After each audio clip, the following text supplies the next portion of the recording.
Keshavananda Bharti case क्या था?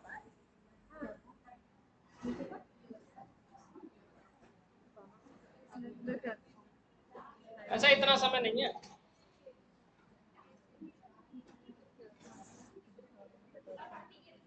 हाँ? केरल, भारतीय केरल राज्य, बहुत बढ़िया। सैनिक ताल बजवाना तो मान लिया। हाँ? घर जाके थोड़ा इसे पढ़ लिया करो जो हम नोट्स लिखवाते हैं। काजल तुम बताओ, आई थी कल?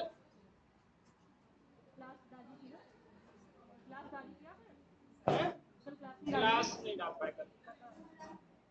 हाँ तुम बताओ। 1973 में केशवानंद भारती केस हुआ था, लेकिन था क्या, ये दूसरा वो था, उसमें क्या मतलब क्या क्या था?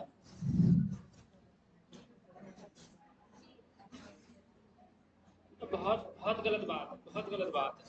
तनीषा तुम बताओ। बताओ, हद हो रही है।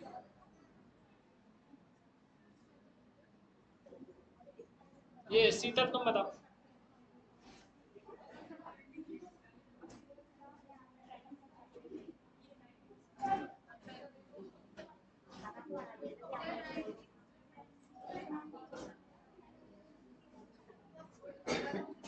केशवानंद भारती केस 1973 था क्या ये? तुम बताओ।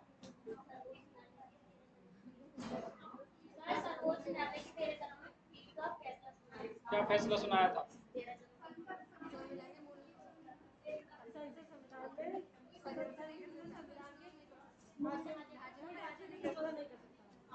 हाँ तो यही तो मैं पूछना चाह रहा हूँ, जो उसकी एकदम मूल बात है उसे तुम पकड़ ही नहीं पा रहे हो। मैंने और ये समझाने से पहले ही तुमसे बोल दिया था कि बिल्कुल सही से सुन लेना, कि ये मतलब इस एग्जाम से, बोर्ड वाले एग्जाम जो होने वाले हैं उसमें भी आ सकता है, और जब आप कंपटीशन की तैयारी करोगे, मतलब केशवानंद भारती केस, बैठ जाओ, केशवानंद भारती केस से कम से अलग अलग कंपटीशन में हजारों बार क्वेश्चन पूछा गया था कि केशवानंद भारती केस किस ईयर का है और ये था क्या।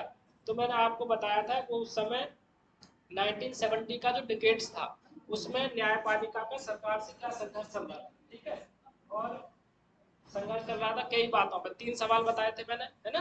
3 चीजों पर बातें हुई थी कि हाँ भाई, के एक सवाल ये था कि क्या संसद मौलिक अधिकारों में कटौती कर सकती है ना। तो न्यायपालिका का जवाब था कि नहीं कर सकती, है ना। न्यायपालिका का जवाब था नहीं कर सकती। दूसरा सवाल ये था कि क्या संसद संविधान में संशोधन करके संपत्ति के अधिकार में काट छांट कर सकती है, तो भी उसमें नहीं कर सकती, ठीक है। और बाद में तीसरा ये था कि जो संसद थी उसने संविधान में ये कहकर संशोधन किया कि हम नीति निर्देशक तत्वों को प्रभावी बनाना चाहते हैं, ठीक। तो भी इसने ये जो डिसीजन था संसद का, एक तरह से उसको निरस्त कर दिया कि हाँ ये नहीं है। फिर उसी समय ये केस आया, केशवानंद भारती केस। ये कहाँ के बताए थे मैंने? केरल के। केरल के थे। और बनाम केरल राज्य, ठीक है। उन्होंने क्या, तो इसमें सबसे बड़ी बेंच थी उस समय की, आज तक की भी सबसे बड़ी है, लगभग 13 जजों से बड़ी नहीं है। उस बेंच ने, इस पीठ ने ये फैसला दिया कि जो संसद है, कौन है? संसद संविधान के मूल ढांचे में संशोधन नहीं कर सकती है। ये वाला जो वाक्य है ये बिल्कुल याद रखना है कि 1973 के केशवानंद भारती केस में 13 जजों की बेंच ने, सर्वोच्च न्यायालय की 13 जजों की बेंच थी, उसने क्या किया था कि संसद संविधान के मूल ढांचे में परिवर्तन नहीं कर सकती है ना। समझ गए? ये एमसीक्यू में 4 आपको ऑप्शन मिलेंगे, उसमें एक ऑप्शन ये मिलेगा कि केशवानंद भारती केस में जजों का फैसला क्या था, या क्या फैसला सुनाया था। याद रखोगे आप? ठीक है। और ये बताओ, तुम ये बताओ, वहां पर जो गुजरात में और बिहार में जो छात्रों का आंदोलन हुआ था, तो गुजरात में किसने लीड किया था और बिहार में किसने लीड किया था?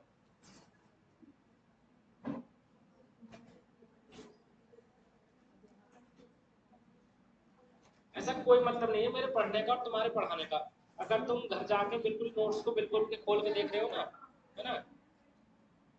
ऐसे मैं रॉकेट साइंस नहीं पूछ रहा हूँ तुमसे,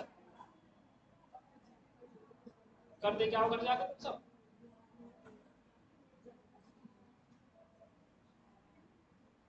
तुम बताओ नेहा के बराबर। मोरारजी देसाई, हाँ गुड।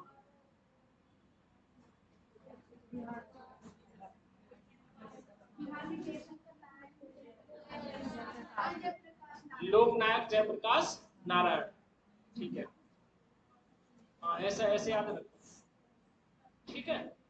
बैठ जाओ। अब आगे सवाल ये है, ठीक है।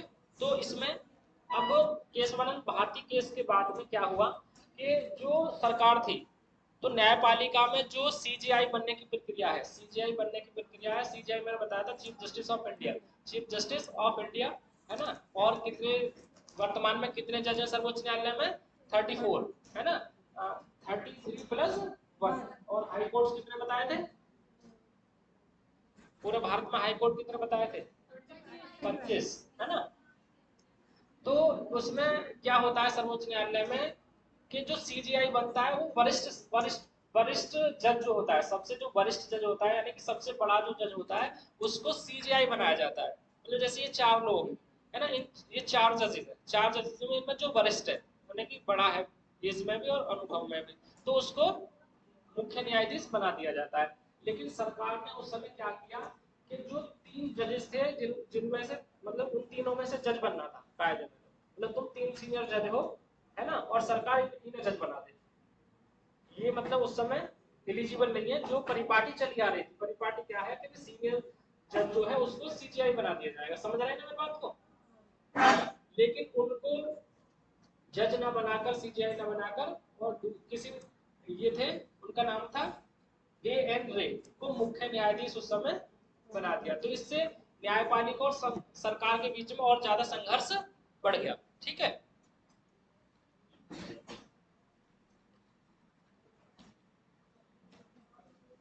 है ना, उसी उसी के नीचे लिख लो, है ना, जिसमें जहां पर मैं लिखवा रहा था ना, उसी के नीचे लिख लो। मैंने ये लिखवा दिया था कि संसद संविधान के मूल ढांचे में परिवर्तन नहीं कर सकती है, ठीक है। और 5 पॉइंट लिखवाए थे।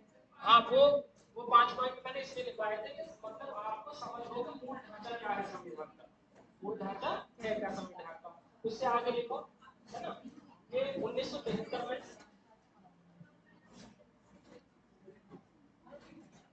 1973 में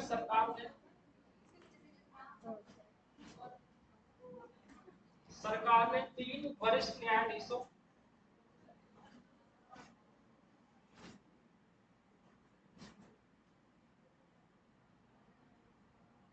वरिष्ठ न्यायाधीशों की अनदेखी कर,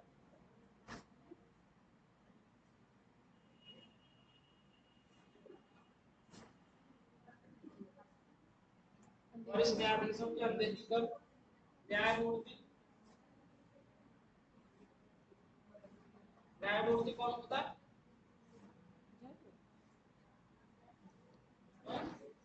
जो न्याय करता है, जो मेन जज है उसको कह रहे हो, वो मुख्य न्यायाधीश ने किया।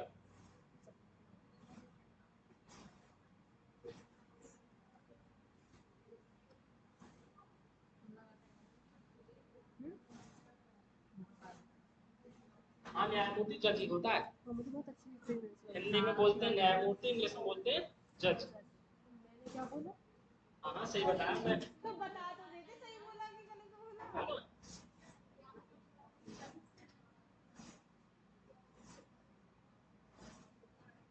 एक अजय देवगन की मूवी थी, उसमें तो लड़की से बोलता है कि मैं तुमसे शादी नहीं कर रहा हूँ, न्यायमूर्ति के साथ, न्यायमूर्ति की बेटी से शादी करूंगा।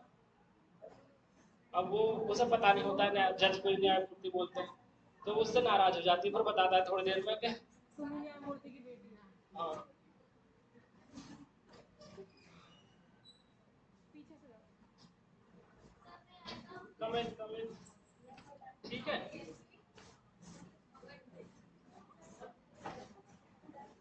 अब है,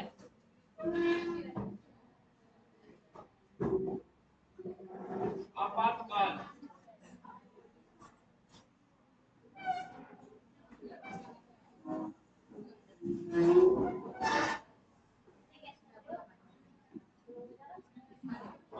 काल की घोषणा, है ना।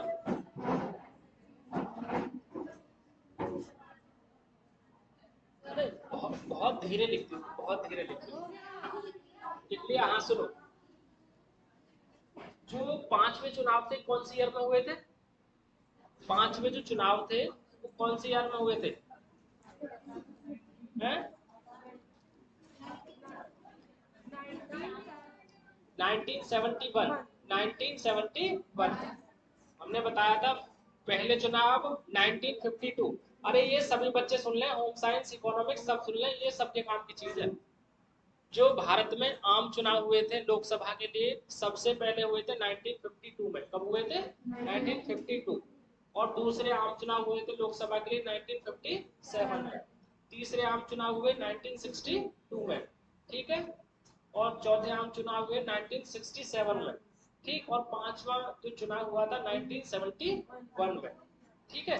ये पांचवे आम चुनाव थे। तो इसमें हुआ क्या था, एक तरफ तो इंदिरा गांधी लड़ रही थी और उनके जो अपोजिट थे वो लड़ रहे थे समाजवादी नेता थे राजनारायण। कौन थे? राजनारायण। तो इंदिरा गांधी से वो हार गए थे, इंदिरा गांधी से राजनारायण हार गए थे। तो उन्होंने इलाहाबाद उच्च न्यायालय में याचिका डाल दी थी। क्या डाल दी थी? याचिका। याचिका क्यों डाली जाती है? अगर किसी के साथ अन्याय हुआ है, अगर किसी के साथ मान लो अन्याय हुआ है, तो वो किसका सहारा लेता है? न्यायपालिका का। किसका सहारा लेता है? न्यायपालिका का। मान लो आपकी बात पुलिस थाने में नहीं सुनी जा रही है तो आप डायरेक्ट कोर्ट में भी जा सकते हैं। कभी कभी ऐसा होता है ना, पुलिस में आपकी रिपोर्ट नहीं लिखी जा रही है ना। तो आपके जो मतलब थाना है, अगर आपकी वहां पर रिपोर्ट नहीं दर्ज की जा रही है किसी भी कारण से, तो आप डायरेक्ट एसपी के यहाँ जा सकते हो। और आप एसपी के यहाँ भी कोई प्रॉब्लम है तो आप डायरेक्ट कोर्ट जा सकते हो। तो कहाँ जा सकते हो? कोर्ट जा सकते हो। वहां पर मतलब वकील करके, हाँ भाई ये समस्या है, तो वकील संबंधित थाने को सूचना बोलेगा कि इस पर कार्रवाई की जाए, है ना। तो न्याय प्राप्त करने के लिए हम कहाँ जाते हैं? न्यायपालिका।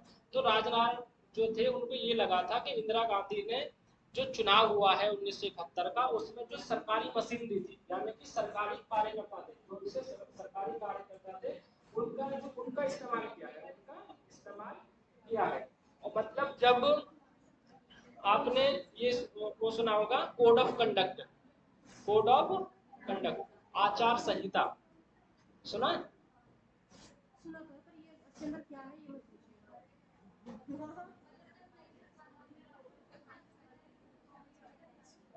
आचार संहिता। बताओ, तुम बताओ, ये इकोनॉमिक्स वाले बताओ, आचार संहिता क्या होता है? Code of conduct.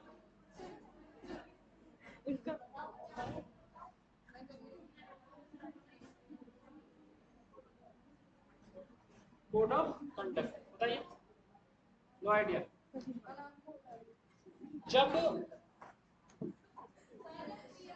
कौन है नामी? तो ये अनामी, ये मानसिक। हाँ?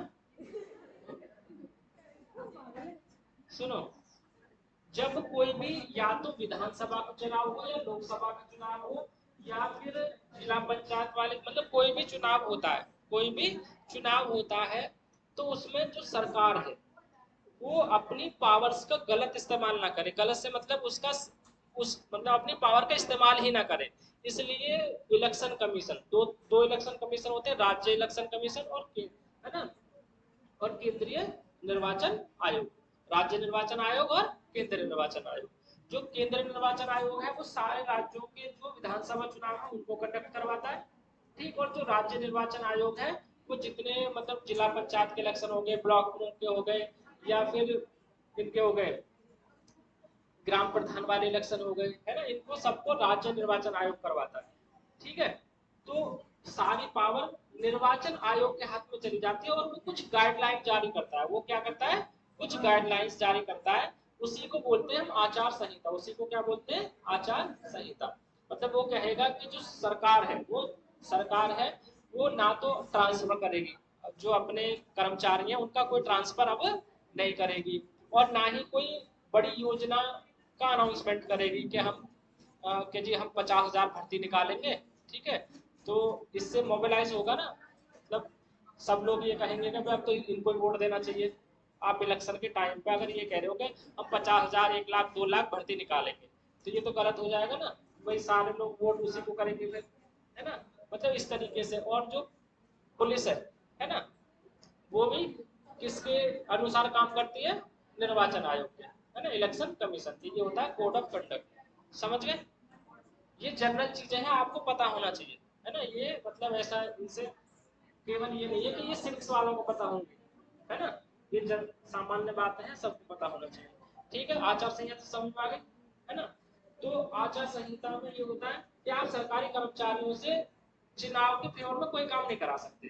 तो उनका आरोप ये था कि हाँ भाई, इंदिरा गांधी ने जो सरकारी कार्यकर्ता है, कर्मचारी है, उनका चुनाव में क्या किया है? प्रयोग किया है, तो उनसे काम करवाया है एक तरह से। तो इलाहाबाद उच्च न्यायालय, इलाहाबाद उच्च न्यायालय के एक न्यायाधीश थे, है ना, उनका नाम याद नहीं आ रहा मुझे। तो उन्होंने इंदिरा गांधी के निर्वाचन को अवैध घोषित कर दिया 1974 में, 4 साल बाद। क्या कर दिया? अवैध घोषित कर दिया। ठीक है। अब अगर अवैध घोषित कर दिया निर्वाचन को, तो इसका मतलब है कि अब जो इंदिरा गांधी है वो सांसद नहीं रहेंगे, यानी कि संसद की सदस्य नहीं रहेंगी। अब जब संसद की सदस्य नहीं रहेंगी, तो उन्हें प्रधानमंत्री का पद भी छोड़ना पड़ेगा, है ना। या तो वो 6 महीने के अंदर अंदर कहीं ना कहीं से चुनाव लड़के दोबारा सांसद बने, एमपी बने, या फिर वो उनको प्रधानमंत्री का पद छोड़ना पड़ेगा। अच्छा, किसी व्यक्ति ने इलेक्शन ना लड़ा, किसी व्यक्ति ने इलेक्शन ना लड़ा हो, तो क्या वो अरे कौन बात कर रहा है? हर्षिता, हर्षिता। अच्छा, बात नहीं करनी, हमें सुनो।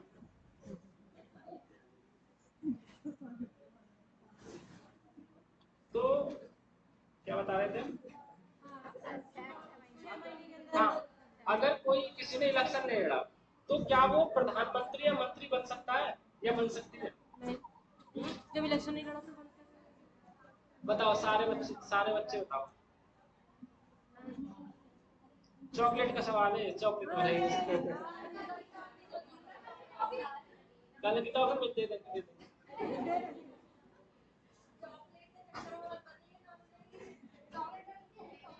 बताओ, अरे मिलेगी,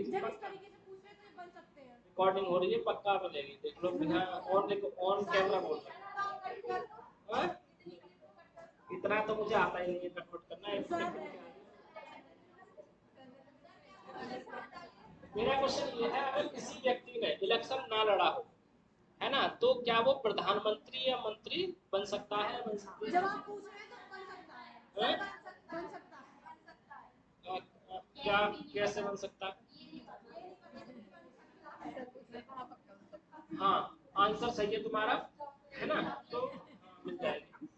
मतलब अगर किसी व्यक्ति ने इलेक्शन ना लड़ा हो, है ना, इलेक्शन ना लड़ा हो, तो उसको जो संसद के सदस्य हैं, संसद के जो सदस्य हैं, उसको प्रधानमंत्री या मंत्री बना सकते हैं। मतलब प्रधानमंत्री बना सकते हैं। और प्रधानमंत्री चाहे तो जिसकी 25 वर्ष उम्र हो गई है, जिसकी 25 वर्ष उम्र हो गई है या उससे ज्यादा है ना, तो उसको मंत्री पद पर नियुक्त कर सकते हैं।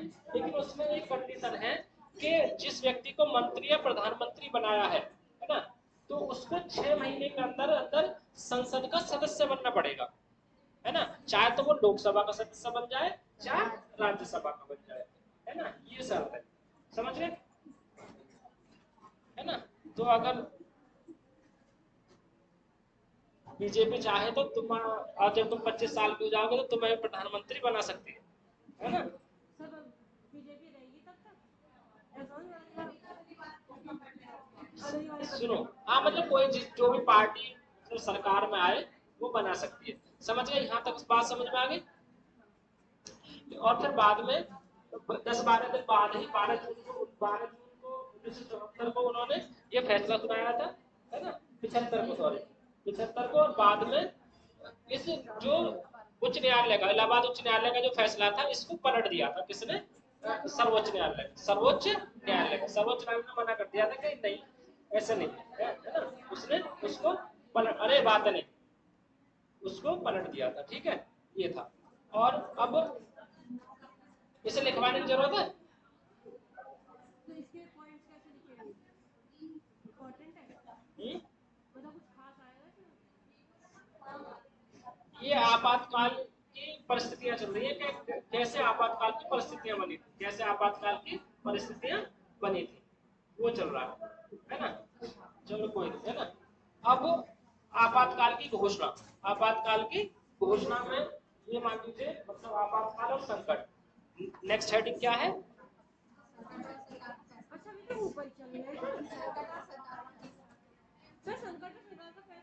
हाँ, संकट और सरकार का फैसला। डिटेल में पढ़ा रहा हूँ। सुनो, मतलब हुआ क्या, उस समय जयप्रकाश नारायण व विपक्षी दलों ने क्या किया कि इंदिरा गांधी से इस्तीफे की मांग की। मतलब उस समय परिस्थितियां ऐसी चल रही थी, जयप्रकाश नारायण पहले से वहां पर बिहार में लीड कर रहे थे, बड़े नेता थे, है ना। तो वो राष्ट्र, उन्होंने जब बिहार के आंदोलन को क्या किया था, लीड किया था, तभी उन्होंने आंदोलन को राष्ट्रव्यापी बनाने का क्या कहा था कि हाँ भाई आंदोलन को कैसा रखा जाएगा, राष्ट्रव्यापी, मतलब पूरे राष्ट्र में चलाया जाएगा। तो उन्होंने, विपक्षी दलों ने और जयप्रकाश नारायण ने इंदिरा गांधी से इस्तीफे की मांग की कि आप इस्तीफा दीजिए, है ना। तो लेकिन वो इंदिरा गांधी इस्तीफा नहीं देना चाहती थी, तो इसलिए उन्होंने 1975 में, अब 1975 में दिल्ली के रामलीला मैदान में, कहां पर, रामलीला मैदान में, जितने भी बड़े बड़े आंदोलन होते हैं ना, धरना प्रदर्शन हो गया, सारी चीजें हो गया, वो रामलीला मैदान में होते हैं, बड़ा मैदान है ना, ऐतिहासिक जगह है। ठीक है, अन्ना हजारे का जो आंदोलन हुआ था, है ना, वो भी रामलीला मैदान में हुआ था। जानते हो अन्ना हजारे को? अन्ना हजारे,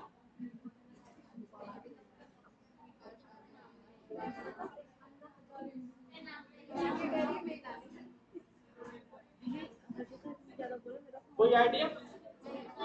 आज मनानी है।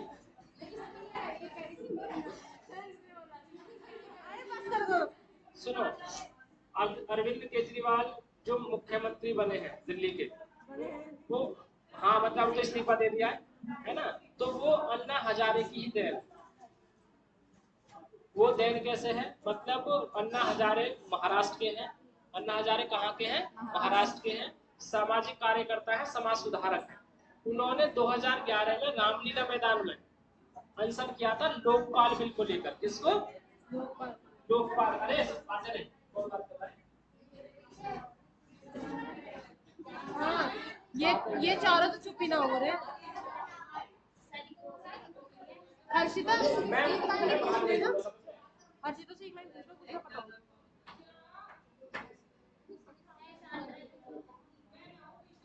बस बस बस, अरे बस, लोकपाल बिल को लेकर, है ना, थोड़ा सा बता रहा हूँ, 2 मिनट सुन लीजिए। लोकपाल बिल को लेकर उन्होंने वहाँ मतलब धरना प्रदर्शन किया था रामलीला मैदान में। तो वैसे तो ये आईआरएस है, जो अरविंद केजरीवाल जी है, वो कौन है? आईआरएस है, मतलब यूपीएससी की परीक्षा पास करके आईआरएस का एक पद होता है, इंडियन रेवेन्यू सर्विस का, उस पर काम किया था। और काफी समय से ये भी सामाजिक कार्यकर्ता, समाज के लिए काम कर रहे थे, लेकिन मंच नहीं मिल पा रहा था, लेकिन मंच नहीं मिल पा रहा था।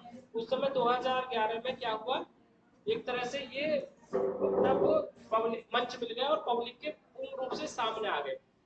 अरविंद केजरीवाल, मनीष सिसोदिया, किरण बेदी और कुमार विश्वास, है ना, और ये बहुत सारे लीडर्स जो थे उनके साथ थे। मतलब काफी लंबा आंदोलन चला था। फिर एक मतलब लोगों की नजर में पहचान बन गई कि ये लोग भी हैं, और इन्होंने तुरंत पार्टी बना ली, तुरंत। उस समय 2012 में आम आदमी पार्टी बना ली, और 13 में इलेक्शन लड़े और इलेक्शन जीत गए, है ना। और ये 2 ही पार्टी ऐसी है जो पहली बार मतलब इलेक्शन मतलब पहली बार पार्टी बनी और पहली बार इलेक्शन लड़ा और पहली बार में बन गई। एक तो डीएमके तमिलनाडु की है, और एक ही आम आदमी पार्टी थी, है ना। तो इस तरीके से मुख्यमंत्री बने, है ना। ठीक, तो हम ये बता रहे थे, तो वहां पर रामलीला मैदान में क्या हुआ, धरना प्रदर्शन हुआ। तो वहां पर जयप्रकाश नारायण ने क्या किया, सेना से और जो सरकारी कर्मचारी थे, है ना, उनसे ये अपील की कि आप जो सरकार के आदेश हैं उनको ना माने, अवहेलना करें, उनकी अवहेलना करें। अगर ऐसा हो जाता है कि सेना और सरकारी मशीनरी सरकार की बात ना माने, तो सारे काम ठप हो जाएंगे, है ना, सारे काम ठप हो जाएंगे।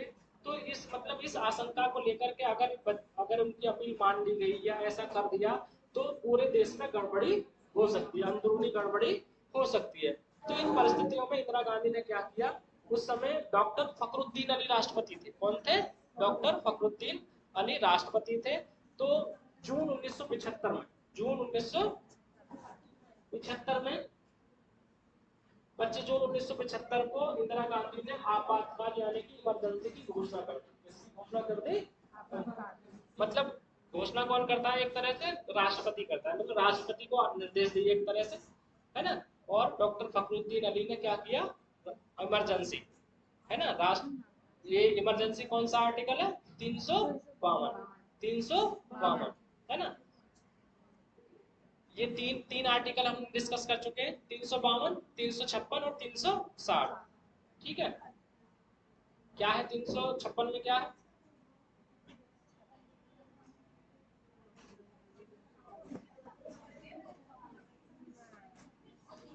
क्लास में तुम कान बंद करके बैठे रहते हो, मेरी बात समझ में नहीं आती। कम से कम 4 बार हम तीनों आर्टिकल्स पे बात कर चुके हैं, 352, 356, 360।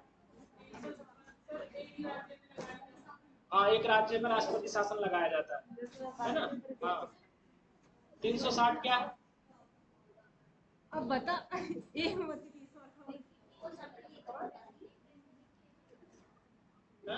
अच्छा तुम बता रहे हो, बताओ। नहीं, कह रही है कि एक टाइम पे देखिए कि वो आंसू दे सकता है। ये 3 आर्टिकल हैं, बैठ जाओ, तुम बताओ। नहीं पता।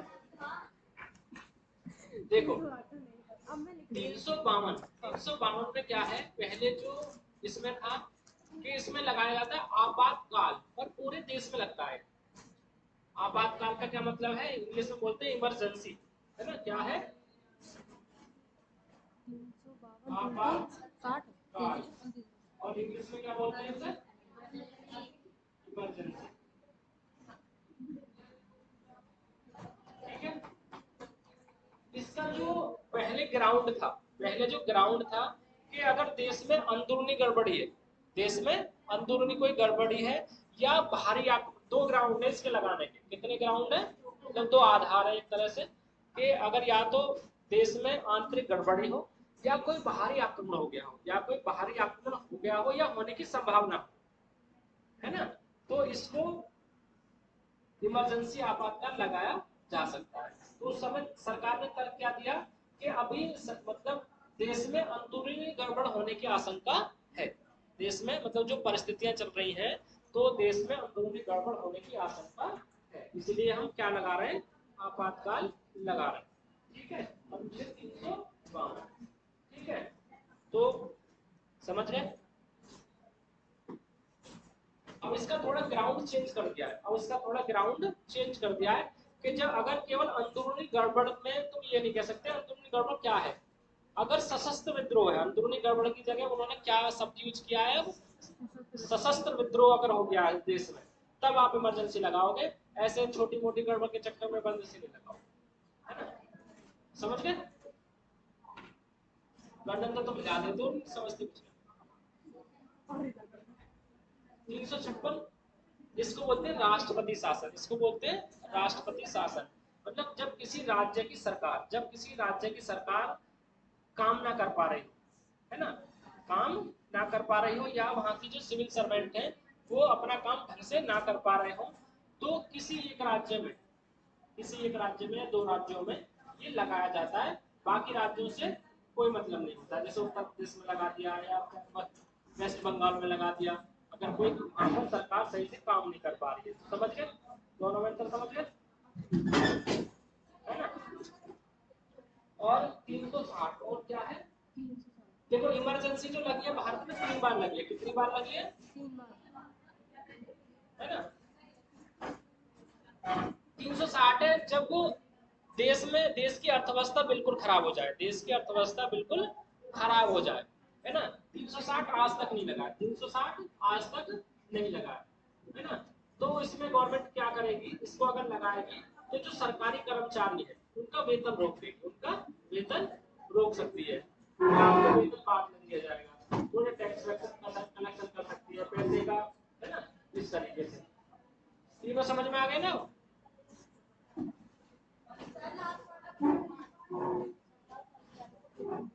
सरकार अगर इकोनॉमिक कंडीशन सही नहीं है देश की, है ना, तो अगर इसे लगाती है तो जो सरकारी कर्मचारी हैं उनका वेतन रोक सकती है, टैक्स बढ़ा सकती है ना, और पैसा बढ़ाने के लिए अन्य उपायों का अन्य उपाय अपना सकती है। ठीक है, ये वाला 100 बार लगा है, 100 से ज्यादा 356 जो है वो तो 100 बार लगा है। और ये आपातकाल भारत में कितनी बार लगा है? 3 बार। कितनी बार? 3 बार, है ना। 3 बार कब कब लगा है ना। एक तो 1962 में लगा है, और 1971 में लगा है, और 1975। एक पॉइंट बताइए तो उसके अंदर गुस्से चल जाएंगे। यही तो तरीका होता है पढ़ाने का, सारी चीजें पता होना चाहिए। पढ़ के आता हूँ।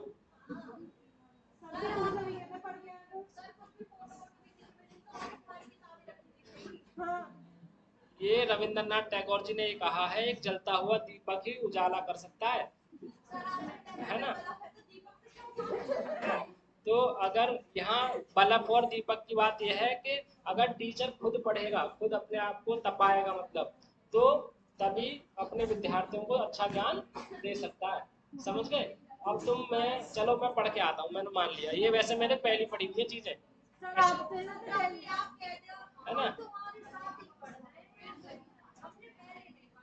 वो तो मैं तुम्हें मोटिवेट करने के लिए बोलता हूँ,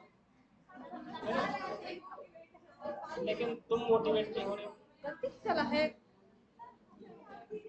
रोले समझ गए?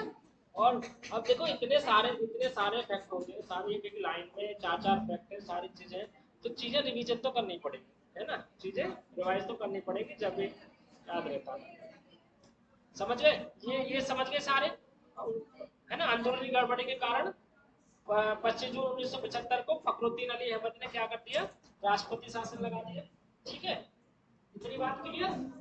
राष्ट्रपति शासन में होता क्या है? राष्ट्रपति शासन में होता क्या है कि जो संघीय प्रभाव है, संघीय शक्तियां हैं एक तरह से, तो जो राज्यों को शक्तियां मिली हुई है वो किसके हाथ में आ जाती है? केंद्र के। किसके हाथ में आ जाती है? केंद्र के। तो राज्य सरकार एक तरह से, राज्य सरकार काम नहीं करती है। कौन करेगी अब?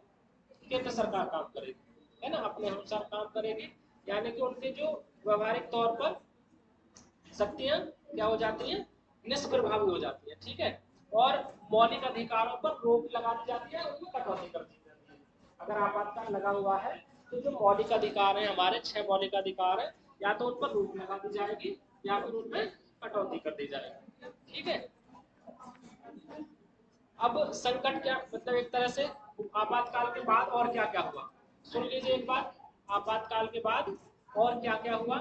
एक तो हड़तालों पर रोक लगा दी गई। क्या किया गया? हड़तालों पर रोक लगा दी गई कि कोई हड़ताल नहीं होगी। और जो विपक्षी नेता थे उनको जेल में डाला गया। मतलब उस समय ये लालू यादव और ये जो अखिलेश के पिताजी है, क्या नाम है इनका, मुलायम सिंह यादव, है ना, जयप्रकाश नारायण, मतलब जितने बड़े बड़े लीडर्स थे सब जेल में गए थे उस समय, है ना। जितने बड़े बड़े लीडर्स थे सबको इंदिरा गांधी ने जेल की हवक लाई थी। चलो पकड़ पकड़ के, और जितने कार्यकर्ता थे राजनीतिक कार्यकर्ता थे, सबको जेल में भरा गया था, है ना। तो और ये लगा दी, और प्रेस की आजादी पर रोक लगा दी। प्रेस की आजादी पर रोक लगा दी। क्या कर दिया? प्रेस की आजादी पर रोक लगा दी। यानी कि अगर कोई आप कुछ प्रिंट कर रहे हो, है ना, अगर आप कुछ प्रिंट कर रहे हो तो पहले सरकार की अनुमति लेनी होगी। पहले क्या करना होगा? सरकार की अनुमति लेनी होगी। और इसी को कहा जाता है प्रेस सेंसरशिप। इसको क्या कहा जाता है? Press censorship.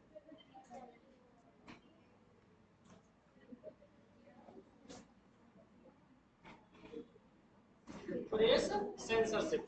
अगर आपसे पूछ ले कि प्रेस सेंसरशिप क्या होती है, तो आपको ये बताना है कि जो समाचार पत्र है उनको कुछ बात की छापने से पहले सरकार की अनुमति लेनी होती है। इसको कहा जाता है प्रेस सेंसरशिप। अरे ठीक है, आगे बात समझ में यहाँ तक। और उस समय जो राष्ट्रीय स्वयंसेवक संघ और एक मुस्लिम संगठन था जमात इस्लामी, इन पर प्रतिबंध लगा दिया गया कि हाँ भाई ये कोई गड़बड़ ना करें इन पे। ठीक है, और सरकार ने निवारक नजरबंदी का भी इस्तेमाल किया। किसका इस्तेमाल किया? निवारक नजरबंदी, है ना। मतलब निवारक नजरबंदी का मतलब ये है कि किसी व्यक्ति को कारण बिना कारण बताए क्या किया उसने गिरफ्तार किया। निवारक नजरबंदी का क्या मतलब है कि किसी व्यक्ति को, है ना, इन चारों को हमने जेल में बंद कर दिया, है ना, मान लो इन चारों को हमने कहाँ बंद कर दिया, जेल में, और इनको कारण बताने की जरूरत नहीं है, इनको कारण बताने की जरूरत नहीं है, क्योंकि निवारक नजरबंदी, है ना। और ये बंदी प्रत्यक्षीकरण के सहायता से कोर्ट में भी नहीं जा सकते। बंदी प्रत्यक्षीकरण क्या होता है? चॉकलेट वाला सवाल। बंदी प्रत्यक्षीकरण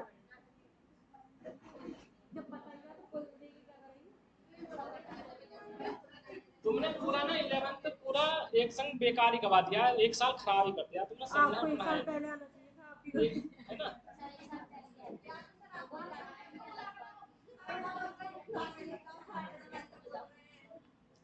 बताओ बंदी प्रत्यक्षीकरण। ऑप्शन नहीं है, सुनो हम बता रहे हैं।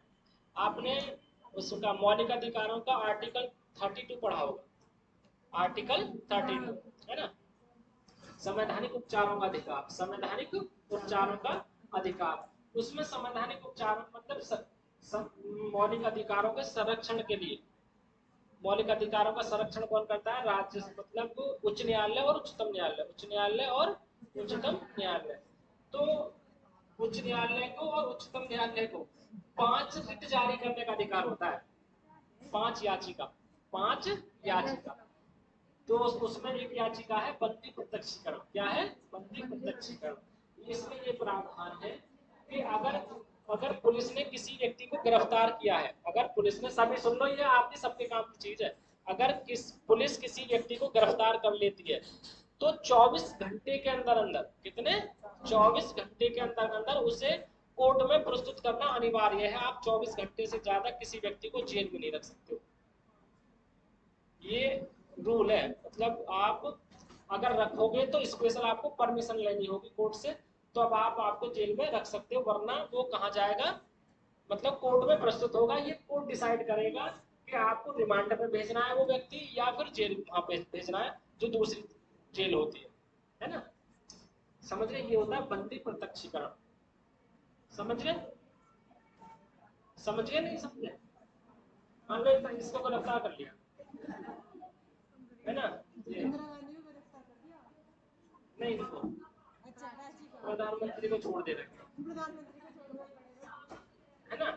तो आपने देखा होगा कि अगर किसी को, अगर आपने देखा होगा कि लड़ाई वड़ाई हो गई है, अगर वो ले जाते हैं जेल वेल में, मतलब थाने में ले जाते हैं, तो अगले दिन वो कोर्ट में जरूर लेके जाते हैं उन्हें, है ना। तो ये होता है बंदी प्रत्यक्षीकरण। तो हम ये बताना चाह रहे हैं जिनको गिरफ्तार किया जा रहा था वो इस याचिका का सहारा नहीं ले सकते थे, इस याचिका का सहारा नहीं ले सकते थे कि तुम बंदी रहो, ये था। ठीक है,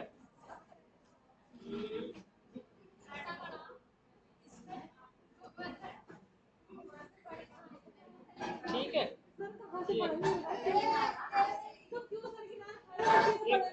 है ना। एक तरह से ये मतलब उनके दरवाजे बंद हो गए थे, न्यायालयों के दरवाजे भी बंद हो गए थे उनके लिए।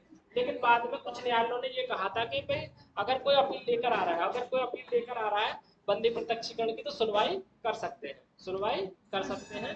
लेकिन बाद में उन्होंने क्या किया था, सर्वोच्च न्यायालय ने इस फैसले को पलट दिया था कि अगर आपातकाल है तो कोई सुनवाई नहीं होगी। ये विवादास्पद फैसलों में से है सर्वोच्च न्यायालय का। ठीक है, चलो सर आपको लंबा लिखवाना पड़ेगा आज के लिए इतना काफी। ठीक है, ये हमारे बच्चे